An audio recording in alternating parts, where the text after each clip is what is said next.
What is up, guys? Welcome back to YouTube Burlick, and today, of course, we're doing another ranking. And we're doing today one of the best supergroups of all time, ELP, or Emerson, Lake and Palmer.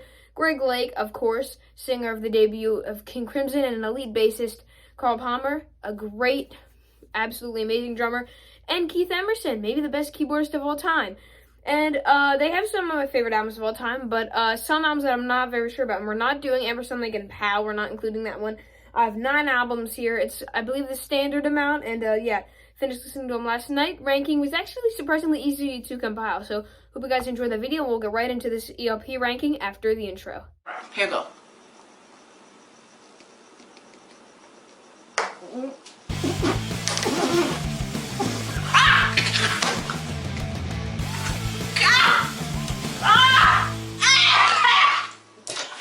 Alright, guys, so there are 9 albums, as I said, that are compiled after the intro. So let's get into my number 9 album, which, yeah, these bottom 3 are not good. Their last album, In the Hot Seat, more like In the Crappy Seat. Yeah, it's not good. Keith Emerson, rest in peace, you know, had carpal tunnel. I mean, of course, when you're doing this for 50 years and are so good. Yeah, this is the 90s, and it doesn't sound like a 90s album. It's very generic. Greg Lake's voice is starting to get shot, and Carl Palmer is still alive. The only one of them still alive. Rest in peace to the other two. And he's still pretty darn good, but, man, the only good song on here, the only enjoyable song for me is the first song on here, Hand of Truth. Greg Lake's voice doesn't sound too bad on here, and honestly, I just really like the keyboards on it, too, and it's actually a pretty cool song. It does get in my head. But, man, this album was hard to get through. Thank goodness it's one of their shorter records. It's like a 2 out of 10 for me. I really just don't enjoy it at all, as I said, with these bottom 3 albums. So, coming in for me as my second least favorite Emerson, Lake and Palmer album, I have Staying Alive, Love Beach. You guys saw that album cover correctly. No, this isn't, Emerson, Lake and Palmer is not the Bee Gees, if you didn't know. They're not the Bee Gees. But, I mean, the first 5 songs on this thing kind of sound like a crappy ripoff of the Bee Gees. The first 5 songs are all just blatant, random pop crap from the 70s, and honestly, it's not good. And the last 2 songs on here, though, I'll admit, are pretty good. Canario is a cover, so it doesn't technically do anything for the album, but it's an interesting instrumental. And then Memoirs of an Officer and a Gentleman, sorry that I'm looking down at my paper here. It is an amazing piano beginning, honestly one of my favorite ELP moments there. And it does start to trail off after 10 minutes, but it's a surprisingly great epic, but it's not obviously their best epic, as we'll get to other ones. So the last 2 tracks do hold it back from being in last place, but honestly, even though the last song on this album, the epic, is actually pretty good. Yeah, everyone hates this album. It has this many views. It doesn't even have 1,000 views yet. That's how bad people think this album is. Honestly, though, I do like the epic on here. But this is, okay, so number 7 is our last bad album on this list. And that would be Black Moon, their second to last album. So this one, the last 2 albums are bad. This one is unenjoyable, but it's not like the worst. Again, just like my number 9 in the hot seat, the opener on this album, they put some work into. The title track is a very cool vibe with the keys. And it's honestly surprisingly awesome. I do very much like it. But again, the album just drags completely. Everybody's not in their prime anymore.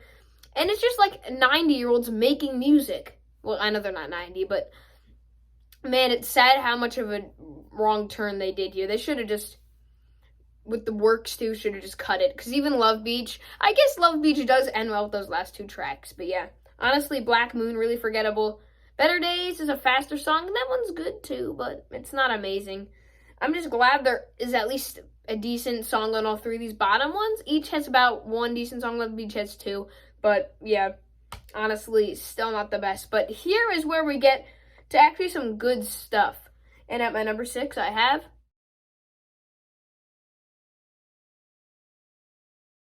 The Works Volume 2. So The Works is, I don't know really what it is.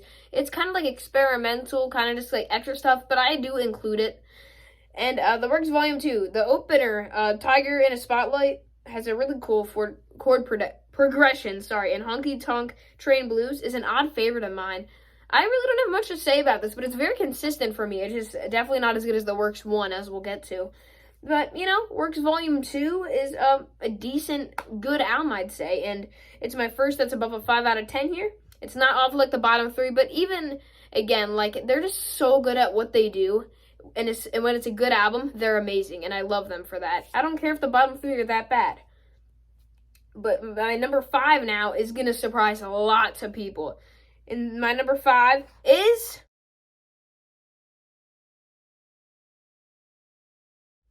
Trilogy. I know, everyone has this in their top 3.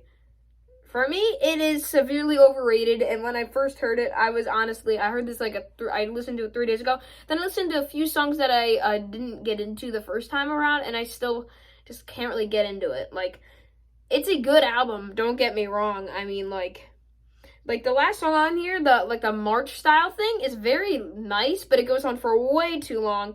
And honestly, I just don't like Enigma 1. I don't like the melodies in it. I really don't. And coming off of like Tarkus in the debut, no, it does not do anything for me. Iconic album cover though, but let me just tell you something. From the beginning, the first note, like a ding on the acoustic guitar, is literally Roundabout. But I actually really love that song. It's really a nice acoustic song. Hoedown is a really fun song. It is a hoedown. And the title track, Trilogy, is very good too. Really like sorry that I'm not looking at the camera, guys, by the way. I'm reading off this. Yeah, like the piano ballad in the explosion is very cool. But let me just tell you something. The vocals in Trilogy, like, Greg Lake is a really great vocalist and insanely underrated bassist, but the mixing on that thing sounds like crap. Like, it actually sounds so bad. I don't know what they were doing there. But yeah, Trilogy at number 5. Again, everything 6 and up are good albums. I know there are 3 duds, very big duds in their career. But again, like, especially these top 6, they're just, like, all very solid albums. But my number 4 spot, coming in at number 4, we have self-titled debut from 1970, Emerson, Lake and Palmer. Iconic album. The Barbarian, though, very uninteresting song. Take a Pebble has some amazing moments, though. Knife Edge, the parts with vocals are great. The rest, not so much. Three Fates, piano and keys are amazing. It's too long. Tank is uninteresting, but then Lucky Man, beautiful song. It's catchy, and I honestly love Lucky Man, even if it's really simple. So Take a Pebble and Lucky Man are great songs. And though there's no bad moments on here, lots of the parts, for me at least, are very uninteresting. And, yeah, at least it has Lucky Man and Take a Pebble. Without those, this would be a lot lower. But I do like the sound of it. It's like a simpler Emerson, Lake and Palmer, because before they got to that bombastic, pure prog sound. So, yeah, the self-titled, it's a good album, but it's still not amazing. So coming in my number my third favorite, these are the only 3 Emerson, Lake and Palmer albums that I actually really come back to, just because they're such amazing musicians, do so much great things. Honestly, the only reason I absolutely love this band is these top 3 albums, and of course their musicianship is amazing, how much they do. But yeah, my number 3 spot, which probably surprising lots of people too, is this is kind of their, like, behemoth crown jewel of their discography. I have brain salad surgery. I know. Well, first off, this album cover is sick.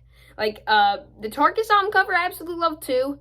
Love Beach, love it or hate it. I hate it, but also love it at the same time. But actually, though, this album cover is so cool. It looks like some, like, Egyptian thing. And based off what they talk about in this album, it kind of matches that. Jerusalem has great lyrics, and it's an interesting song.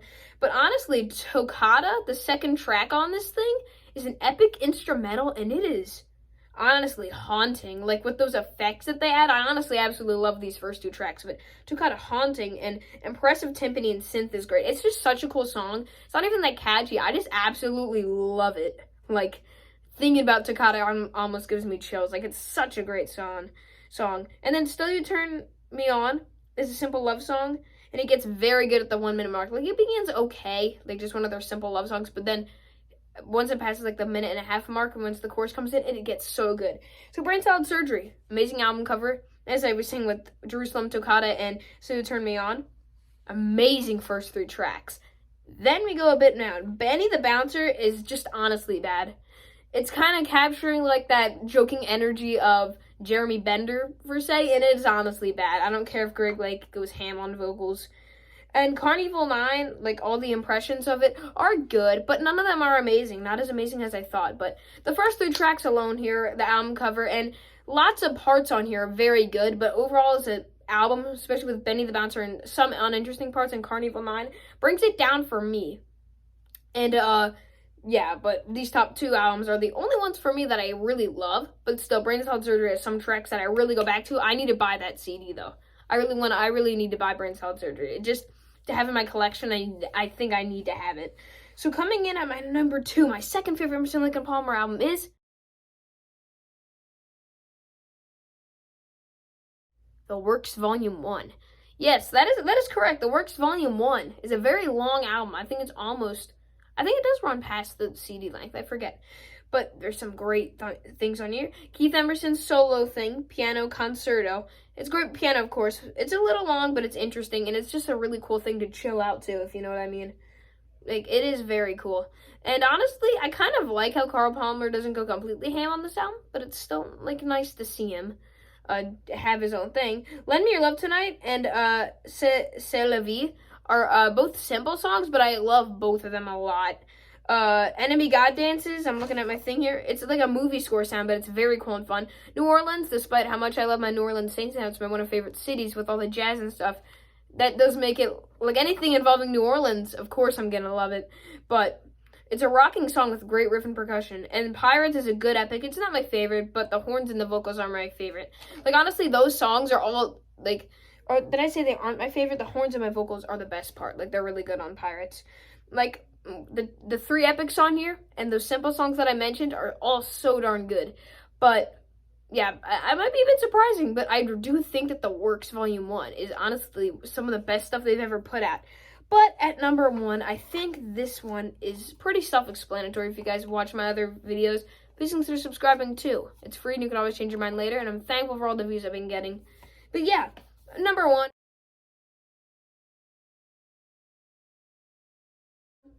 We got Tarkus. Oh yeah, Tarkus. Man, first off, I have my White Pony Deftones plushie right there. Abbey Road poster. I hope there's a Tarkus plushie someday, because that thing is adorable. And honestly, it's just an amazing album cover. Really cool. Okay, let's get this out of the way here. This is their best album. Obviously, I have it at number 1, and I have the CD. This is actually pretty cool. It smells good too. It's the 2-disc. You have the original album, and then with some like extra tracks on here, the really sick stereo mixes by Steven Wilson too. But let's actually talk about the album. So released in, I believe, 1971 or 72, I forget. Okay, the title track Tarkus is maybe the best song of all time. It is in my top 5 favorite songs of all time, up there with Close to the Edge, some Tears for Fears tracks, Sex Tape by Deftones. I know I will do a top 20 favorite songs of all time video sometime, but yeah. Tarkus, I mean, the concept of it, like with the battlefield, of course, there's different parts of it. Like, there's Eruption. There is, like, all these different kinds of parts. The parts with vocals, Greg, like, kills it on vocals here. But honestly, half of this song is just them fiddling around, showing how talented they are with, like, odd time signatures and stuff.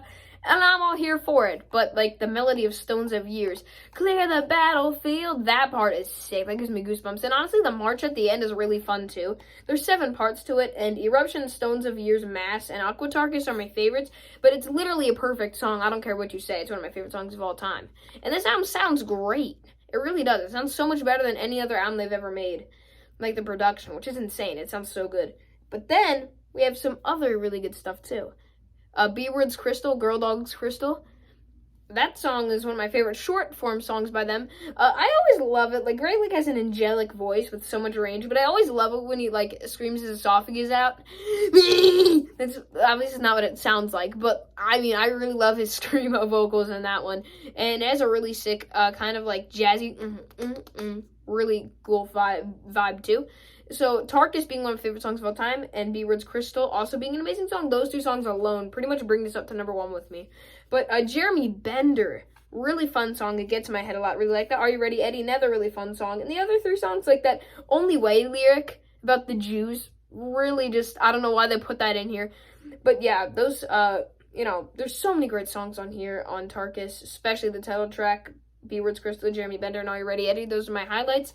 And yeah, I absolutely love this album. And I hope you guys enjoyed watching today's video. Tarkus is my number one. And I'll see you guys in the next one. Thanks for watching this video. Now look at this person. And again, thank you for watching today's video. Please like and subscribe, even though Burlick is bad. Anyways, bye.